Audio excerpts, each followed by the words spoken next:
நாளிலே இந்த வீடியோவின் மூலமாக உங்களை பார்ப்பதிலே மிகுந்த சந்தோஷம். நாம் இன்றைக்கு ஒரு பைபிள் ஸ்டடி நாம் பார்க்க போகிறோம். வேதத்தை நாம் ஆராய்ந்து நம்முடைய கேள்விகளுக்கெல்லாம் பதிலை இந்த நாளிலே நாம் பெற்றுக்கொள்ள போகிறோம். வேத வசனத்தை படிக்கிற கிறிஸ்தவர்களுக்குள்ளாக இந்த கேள்விகள் இருக்கும் என்று நான் நினைக்கிறேன். அநேக வேத ஆசிரியர்கள், வேத பண்டிதர்களுக்குள்ளாகவும் இந்த கேள்விகள் இருக்கிறது. எனக்குள்ளாகவும் இந்த கேள்விகள் வந்தது. அதை நான் ஆராய்ந்து நான் பதில் கண்டுபிடித்தபடினாலே உங்களுக்கு இந்த நாளிலே அதை குறித்து நான் விளக்க ஆசைப்படுகிறேன். இந்த செய்தியை நீங்கள் கேட்ட பின்பு 5 கேள்விகளுக்கு நீங்கள் பதில்களை பெற்றுக்கொள்வீர்கள். அந்த கேள்விகள், அந்த questions என்னவென்று நாம் பார்த்தால், will there be a rapture or not? ரகசிய வருகை என்று ஒன்று உண்டா இல்லையா? அடுத்த கேள்வி, will the church suffer a great persecution? சபை மிகுந்த உபத்திரவத்திற்குள்ளாக செல்லுமா இல்லையா? will antichrist come? அந்தி கிறிஸ்து என்று ஒருவன் வருவானா? 4வதாக,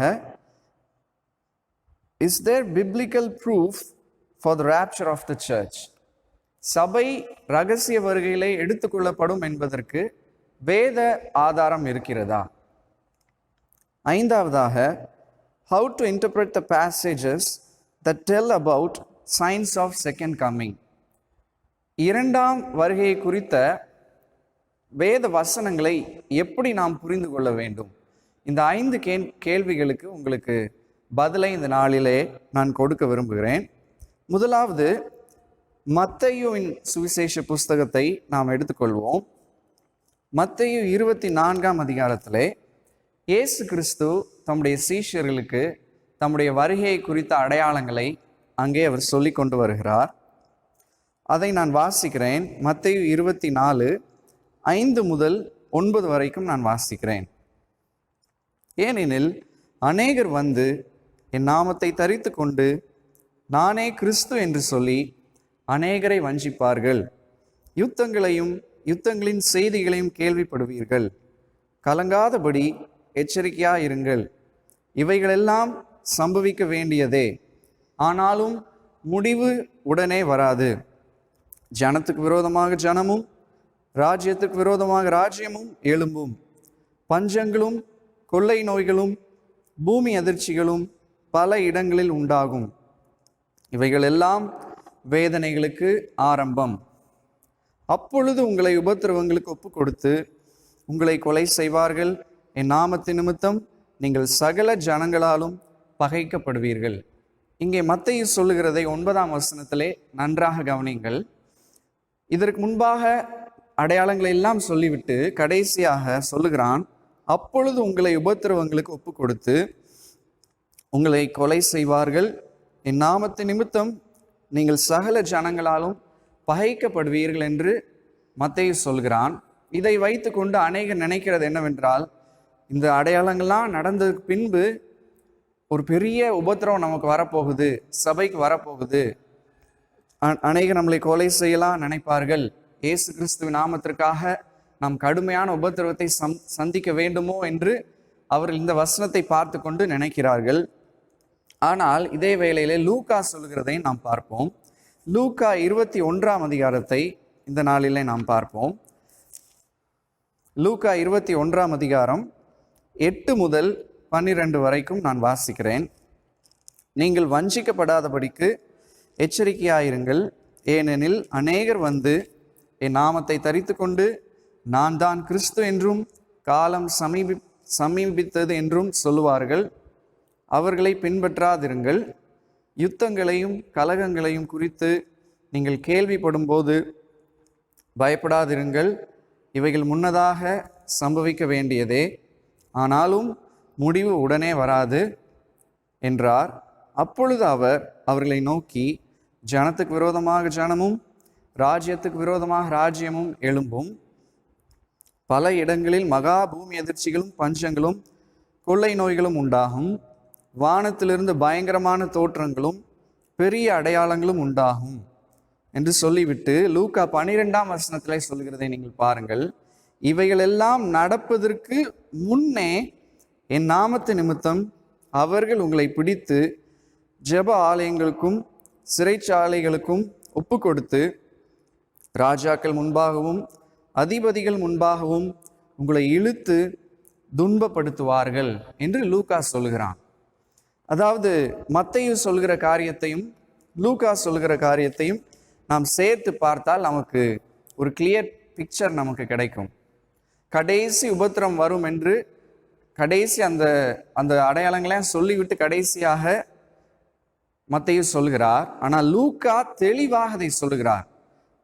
அந்த அடையாளங்களெல்லாம் சொல்லிவிட்டு 12ஆம் வசனத்திலே இவைகளெல்லாம் நடப்பதற்கு முன்னே என் நாமத்து நிமித்தம் நீங்கள் துன்பப்படுத்தப்படுவீர்கள் என்று லூக்கா சொல்கிறதை பார்க்கிறோம். லூக்கா மத்தேயு அடையாளங்களை அவர்கள் குரோனாலாஜிக்கல் ஆர்டரில் எழுதவில்லை.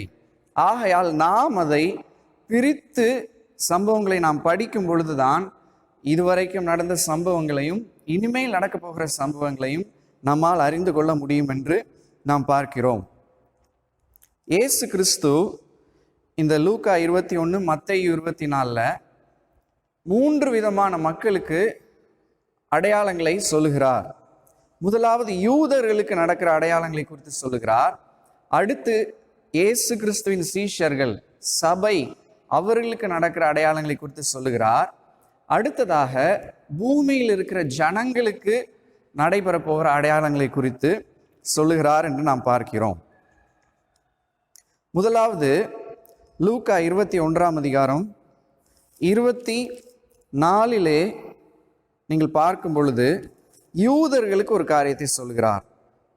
பட்டய கருக்கினாலே விழுவார்கள், சகல புறஜாதிகளுக்குள்ளும் சிறைப்பட்டு போவார்கள், புறஜாதியாரின் காலம் நிறைவேறும் வரைக்கும் எருசலேம் புறஜாதியாரால் மிதிக்கப்படும் என்று சொல்கிறார். இது இயேசு கிறிஸ்து பின்பாக கிபி 70ஆம் ஆண்டிலே எருசலேம் நகரம் இடிக்கப்பட்டு யூதர்கள் எல்லாம் சிறைப்பட்டு உலகத்துள்ள எல்லா தேசங்களுக்கும் கைதிகளாக கொண்டு போகப்பட்ட நடந்த சம்பவத்தை ஆண்டவர் இங்கே சொல்லுகிறதை பார்க்கிறோம். அது மட்டும் இல்லாமல் மத்தேயு 24:15 முதல் 27 வரைக்கும் நீங்கள் வாசித்து பார்த்தால் யூதர்களுக்கு நடக்கிற மகா உபத்திரவத்தை பற்றி, நடக்க போகிற மகா உபத்திரவத்தை பற்றி ஆண்டவர் சொல்லியிருக்கிறார். அது இனிமேல் தான் நடக்க போகிறது, அந்தி கிறிஸ்துவின் நாட்களிலே நடக்க போகிறது. அதை குறித்து யூதர்களுக்கு அவர் சொல்லியிருக்கிறார். அடுத்ததாக நாம் பார்க்கும் பொழுது லூக்கா 21:12 முதல் 19 வரைக்கும் நான் வாசிக்கிறேன். இவைகளெல்லாம் நடப்பதற்கு முன்னே என் நாமத்து நிமித்தம் அவர்கள் உங்களை பிடித்து ஜெப ஆலயங்களுக்குள்ளும் சிறைச்சாலைகளுக்குள்ளும் ஒப்பு கொடுத்து ராஜாக்கள் முன்பாகவும் அதிபதிகள் முன்பாகவும் உங்களை இழுத்து துன்பப்படுத்துவார்கள். ஆனாலும் அது உங்களுக்கு சாட்சியாவதற்கு ஏதுவாயிருக்கும் என்று சொல்லிவிட்டு அங்கே அது ஃபுல்லாக சொல்லி 17ஆம் வசனத்திலே சொல்லுகிறார், என் நாமத்து நிமித்தம் எல்லாராலும் பகைக்கப்படுவீர்கள், ஆனாலும் உங்கள் தலைமயிரில் ஒன்றாகிலும் அழியாது, உங்கள் பொறுமையினாலே உங்கள் ஆத்துமாக்களை காத்து கொள்வீர்கள் என்று சொல்கிறார். இந்த காரியங்களை யாருக்கு சொல்கிறார் என்றால் சீஷர்களுக்கு, ஆண்டவராக இயேசு கிறிஸ்துவின் சபைக்கு அவர் சொல்லுகிறார். எல்லாராலும் நீங்க துன்பப்படுத்தப்படுவீங்க என்று ஆண்டவர் சபைக்கு சொல்லுகிறதை நாம் பார்க்கிறோம். இந்த காரியங்கள் எல்லாம் ஏற்கனவே நடந்து முடிந்தது என்று நாம் பார்க்கிறோம். பல நூற்றாண்டுகளாக இயேசு கிறிஸ்துவின் பின்பாக பல நூற்றாண்டுகளாக சபை உபத்திரவத்திற்குள்ளாக தான் போய் கொண்டிருந்தது என்று நாம் பார்க்கிறோம். இந்த நாள் வரைக்கும் இந்த உலகத்திலே உபத்திரவம் நடந்து கொண்டுதான் இருக்கிறது. ஆகையால் இன்னொரு பெரிய உபத்திரவம் சபைக்கு வரப்போகிறது, அதற்கு பின்பாக தான் ஆண்டவராக இயேசு கிறிஸ்து வருவார் என்று நாம் நினைக்க தேவையில்லை. சபை ஏற்கனவே கடினமான உபத்திரவத்திற்குள்ளாகத்தான் போய் கொண்டிருக்கிறது என்று நாம் பார்க்கிறோம். சைனாவில் எடுத்துக்கொண்டால் பயங்கரமான உபத்திரவம் நடந்து கொண்டிருக்கிறது. சைனாவிலே ஆலயம் கட்டுவதற்கு அனுமதி கிடையாது. ஏதோ ஒரு சில ஆலயங்கள் கட்டப்பட்டிருந்தாலும் அதை கூட இப்பொழுது இடித்து கொண்டிருக்கிறார்கள். நீங்கள் இந்த விதிகளை மீறி, இந்த ரூலை பிரேக் பண்ணி இந்த பில்டிங்கை கட்டியிருக்கிறீங்க என்று சொல்லி பெரிய ஆலயங்களை எல்லாம் இடித்து கொண்டிருக்கிறாங்க. அங்கே சர்ச்சில் வந்து சண்டே கிளாஸ் நடத்த முடியாது, சிறு பிள்ளைகளுக்கு போதனை செய்ய முடியாது. அங்கே சர்ச்லேயே கவர்மெண்ட் ஒரு பெரிய கேமரா வச்சுருக்குறாங்க. அதில் அவங்க என்ன பேசுகிறாங்க, என்ன போதிக்கிறாங்க எல்லாமே ரெக்கார்ட் ஆகும். அரசாங்கத்திற்கு பிடிக்காத ஒரு காரியத்தை பேசிட்டா உடனே அந்த பாஸ்டர் வந்து அரெஸ்ட் பண்ணிடுவாங்க. அப்புறம் கிறிஸ்தவ பெயர்கள், அந்த பெயர்கள் எல்லாம் வைக்கக்கூடாது என்று அவர்கள் சட்டங்களை எல்லாம் வைத்திருக்கிறார். பிறக்கிற பிள்ளைகளுக்கு அந்த பெயர்கள்லாம் வைக்க முடியாது. இப்படி அநேக உபத்திரவம் நடக்குது. கம்யூனிஸ்ட் நாடுகள் உபத்திரவம் இருக்கிறது. சவுதி அரேபியா, ஈரான், ஈராக் போன்ற இஸ்லாமிய நாடுகளிலே கிறிஸ்தவர்களுக்கு அநேக உபத்திரவங்கள் இருக்கத்தான் செய்கிறது. பல நூற்றாண்டுகளாக உபத்திரவத்தின் வழியாகத்தான் சபை நடந்து கொண்டிருக்கிறது. இதைத்தான் ஆண்டவர் சொல்லியிருக்கிறார், என் நாமத்தின் நிமித்தம் எல்லாராலும் பகைக்கப்படுவீர்கள், ஆனால் முடிவு பரியந்தம் நிலை நிற்கிறவன் தான் ரட்சிக்கப்படுவான் என்று ஆண்டவர் அங்கே சொல்லியிருக்கிறதை நாம் பார்க்கிறோம். இது சீஷர்களுக்கு ஆண்டவர் சொல்லுகிற காரியமாக இருக்கிறது. சீஷர்களுக்கு, சபைக்கு சொல்லுகிற காரியம். இதோடு சேர்த்து இன்னொரு காரியத்தையும் சபைக்கு அவர் சொல்லுகிறார். அது என்னவென்று நாம் பார்த்தால், லூக்கா 21:28 நாம் வாசித்து பார்த்தால், இவைகள் சம்பவிக்க தொடங்கும் போது உங்கள் மீட்பு சமீபமாய் இருப்பதால் நீங்கள் நிமிர்ந்து பார்த்து உங்கள் தலைகளை உயர்த்துங்கள் என்று ஆண்டவர் சொல்லியிருக்கிறார். இந்த அடையாளங்கள்லாம் உங்களுக்கு நடக்கும்போது, உலகத்தில் உங்கள் சபைகளில் நடக்கும்போது உங்களுக்கு ஒரு மீட்பு சமீபமாக இருக்கிறது என்று ஆண்டவர் சொல்லியிருக்கிறார். அதே 21ஆம் அதிகாரம் 36ஆம் வசனத்தையும் நீங்கள் வாசித்து பார்த்தால், இனி சம்பவிக்க போகிற இவைகளுக்கெல்லாம் நீங்கள் தப்பி மனுஷகுமாரனாகிய இயேசுவுக்கு முன்பாக நிற்க தகுதியுள்ளவர்களாக எண்ணப்படுவதற்கு எப்பொழுதும் ஜெபம் பண்ணி விழித்திருங்கள் என்று சொல்கிறார். இது யாருக்கு சொல்லுகிறார்? சபைக்கு சொல்லுகிறார். இனி நடக்க போகிற மகா உபத்திரவத்தின் காலத்தில் நடக்க போகிற காரியங்களுக்கெல்லாம் தப்பி நீங்கள் இயேசு கிறிஸ்துவுக்கு முன்பாக நிற்பதற்கு ஜெபம் பண்ணுங்கள் என்று யாருக்கு சொல்கிறார்? சபைக்கு சொல்கிறார். 2 வார்த்தை நாம் பார்க்கிறோம். மீட்பு என்ற ஒரு வார்த்தை இருக்கிறது, தப்பித்துக் கொள்ளுதல், எஸ்கேப் என்ற வார்த்தையும் பயன்படுத்தப்பட்டிருக்கிறது. இதே போல மத்தேயு 24ஆம் அதிகாரம் 42 முதல் 44 வரைக்கும் ஆண்டவர் சொல்கிறதை பார்க்கிறோம். உங்கள் ஆண்டவர் இன்ன நாளிகையிலே வருவார் என்று நீங்கள் அறியாதிருக்கிறபடியினால் விழித்திருங்கள். யாருக்கு சொல்கிறார்? சபைக்கு சொல்கிறார். திருடன் இன்ன ஜாமத்தில் வருவான் என்று வீட்டெஜமான் அறிந்திருந்தால் அவன் விழித்திருந்து தன் வீட்டை கன்னமிட ஒட்டான் என்று அறிவீர்கள். நீங்கள் நினையாத நாளிகையிலே மனுஷகுமாரன் வருவார், ஆதலால் நீங்களும் ஆயத்தமாயிருங்கள். யாருக்கு ஆயத்தமாயிருக்க சொல்கிறார்? சபைக்கு, அவருடைய சீஷர்களுக்கு ஆயத்தமாக இருக்க வேண்டும் என்ற வார்த்தையை இயேசு கிறிஸ்து தம்முடைய அடையாளங்களிலே சொல்லுகிறதை நாம் பார்க்கிறோம். இதன் மூலமாக கர்த்தருடைய ரகசிய வருகை என்று ஒன்று இருக்கிறது என்பதை நாம் தெளிவாக அறிந்து கொள்ள முடியும் என்று நாம் பார்க்கிறோம். அதை அந்த நாளையோ அந்த நாளிகையோ அறிய முடியாது என்று சொல்லியிருக்கிறார். ராப்சர் எப்போ நடக்கும்னு யாருக்கும் தெரியாது, சபைக்கும் தெரியாது. அது எந்த நேரத்தில் வேணாலும் இருக்கலாம் என்பதை நான் உங்களுக்கு சொல்லிக்கொள்ள விரும்புகிறேன். மூன்றாவதாக யாருக்கு இயேசு கிறிஸ்து அடையாளங்களை அட்ரஸ் பண்ணுகிறார் என்றால், பூமியின் குடிகளுக்கு, பூமியின் ஜனங்களுக்கு அவருடைய வருகையின் அடையாளங்களை பற்றி சொல்லுகிறார்.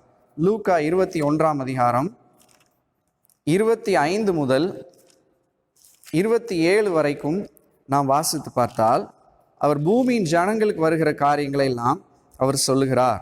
சூரியனிலும் சந்திரனிலும் நட்சத்திரங்களிலும் அடையாளங்கள் தோன்றும், பூமியின் மேல் உள்ள ஜனங்களுக்கு தத்தளிப்பும் இடுக்கணும் உண்டாகும். யாருக்கு? பூமியின் மேல் உள்ள ஜனங்களுக்கு உண்டாகும். சமுத்திரமும் அலைகளும் முழக்கமாயிருக்கும், வானத்தின் சத்துவங்கள் அசைக்கப்படும். ஆகையால் பூமியின் மேல் வரும் ஆபத்துகளுக்கு பயந்து எதிர்பார்த்திருக்கிறதுனால் மனுஷனுடைய இருதயம் சோர்ந்து போகும். இந்த உலக மக்களுடைய இருதயம் ரொம்ப சோர்ந்து போகும். ஏன்னா அவ்வளவு பயங்கரமான டிசாஸ்டர்ஸ், நேச்சுரல் கலாமிட்டிஸ்லாம் உலகத்தில் நடக்கும் என்று ஆண்டவர் சொல்கிறார்.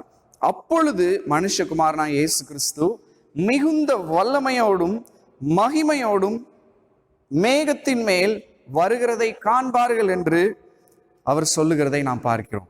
இந்த உலகத்தின் ஜனங்கள் அதை காண்பார்கள். சபை காணும் என்று சொல்லல, உலகத்தின் ஜனங்கள் அதை காண்பார்கள் என்று ஆண்டவர் சொல்லுகிறதை நாம் பார்க்கிறோம். ஆகையால் சபைக்கு ராப்சர் என்று ஒன்று இருக்கிறது. அதே நேரத்திலே அதற்கு பின்பாக ஒரு மகா உபத்திரவம் வரும். அதற்கு முன்பாக சபை எடுத்துக்கொள்ளப்படும். அந்த மகா உபத்திரவத்திலே ரட்சிக்கப்படாத உலக மக்களும் யூதர்களும் இருப்பார்கள் என்று வேதம் சொல்லுகிறது. அந்த உபத்திரவத்தின் காலம் முடிந்த உடனே இயேசு கிறிஸ்துவினுடைய இரண்டாம் வருகை இருக்கும். அதுதான் பகிரங்க வருகை என்று பார்க்கிறோம். முதலாவது சபைக்கு வர்றது ரகசிய வருகை, அது எந்த நாள்லையும் தெரியாது.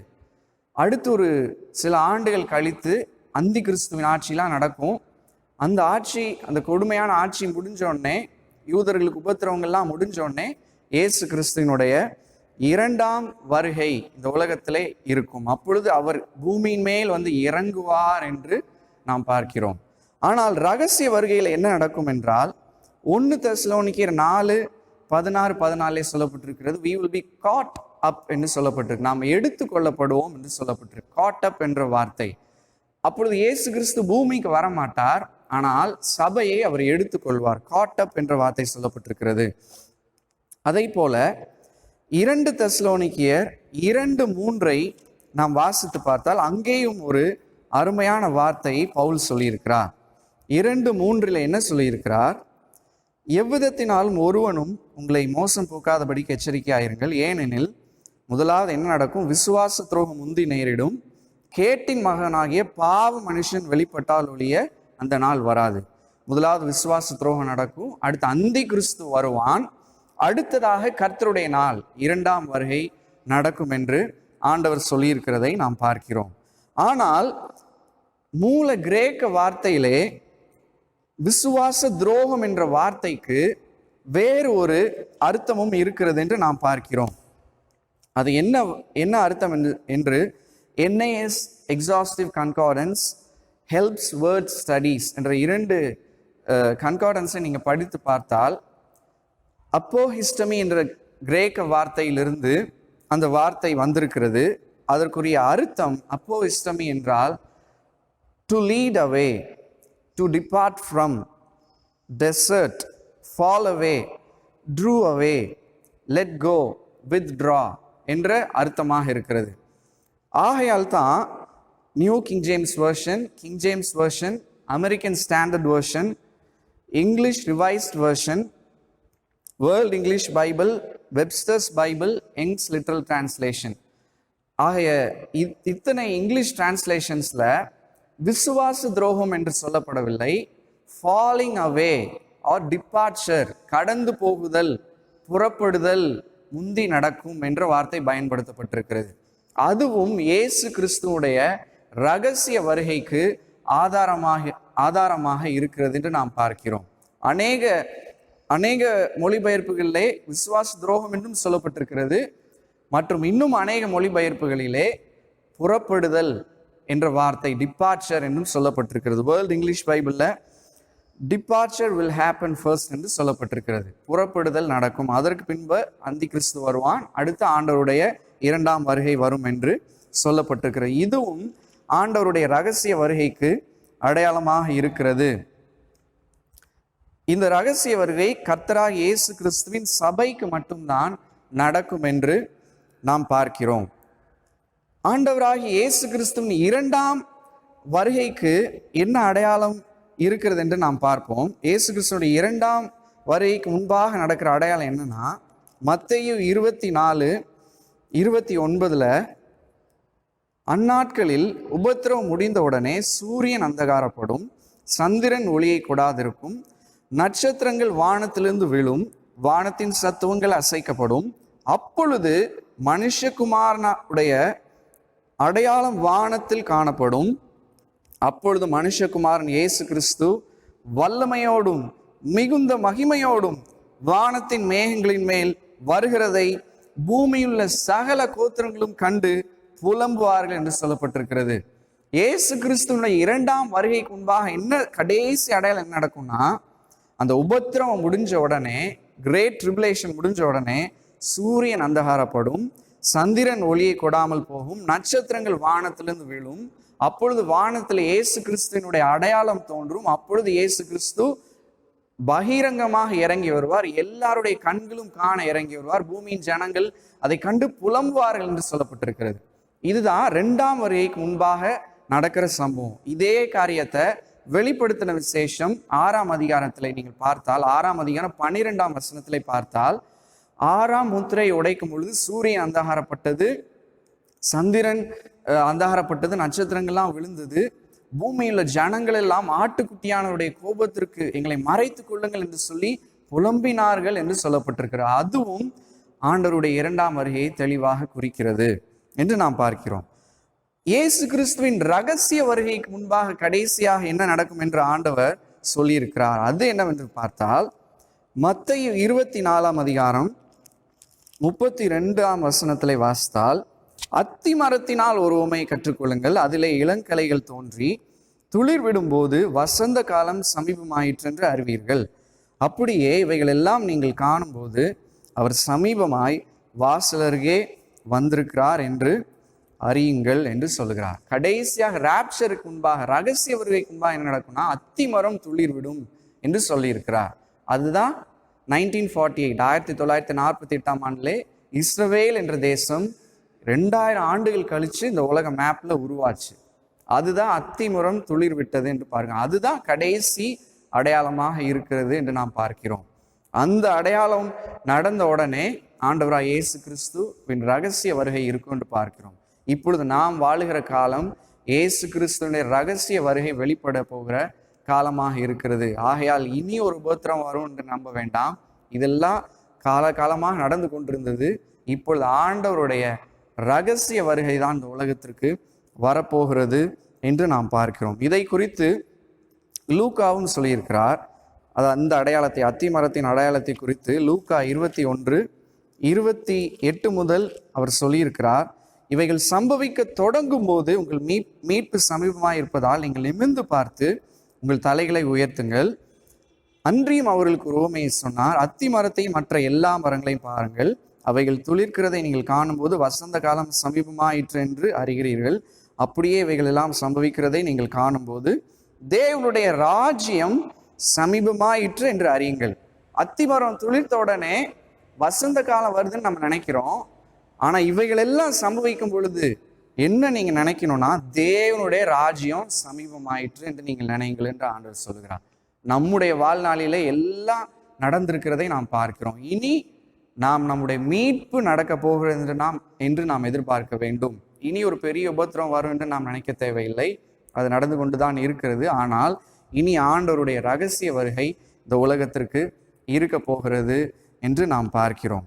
ஆகையால் சபையாகிய நாம் இந்த கேள்விகளுக்கெல்லாம் இந்த நாளிலே பதில்களை பார்த்திருக்கிறோம். ரகசிய வருகை என்று உண்டா? சபை மகா உபத்திரவத்திற்குள்ளாக செல்லுமா? அந்தி கிறிஸ்து என்று ஒருவன் வருவானா? வேதாமத்தில் இருக்கிற ஆதாரங்கள், ராப்சருக்குரிய ஆதாரங்கள், அது மட்டும் இல்லாமல் எப்படி அடையாளங்களை நாம் தனித்தனியாக பிரித்து படிக்க வேண்டும் என்ற 5 காரியங்களை குறித்து நாம் பார்த்திருக்கிறோம். ஆகையால் இது நம்முடைய வாழ்க்கையில் மிகவும் பிரயோஜனமாக இருக்கும் என்று நான் நினைக்கிறேன். நாம் ஆண்டவராய் இயேசுவின் வருகைக்காக நாம் எதிர்நோக்கி நாம் காத்திருப்போமாக. இந்த செய்தியை கேட்ட உங்களை எல்லாரையும் ஆண்டவர் ஆசீர்வதிப்பாராக. நீங்கள் ஆண்டவரை அறியாமல் இருந்தாலும் ஆண்டவராய் இயேசு கிறிஸ்து உங்களுடைய வாழ்க்கையை ஒப்புக்கொடுங்கள். இயேசு கிறிஸ்து வரப்போகிற உலகத்தில் நடக்க போகிற எல்லா ஆபத்துகளிலிருந்தும் அவருடைய பிள்ளைகளை மீட்டு கொள்வதற்கு அவர் உண்மையுள்ளவராக இருக்கிறார், வல்லமை உள்ளவராக இருக்கிறார். நாம் ஜெபிப்போம்.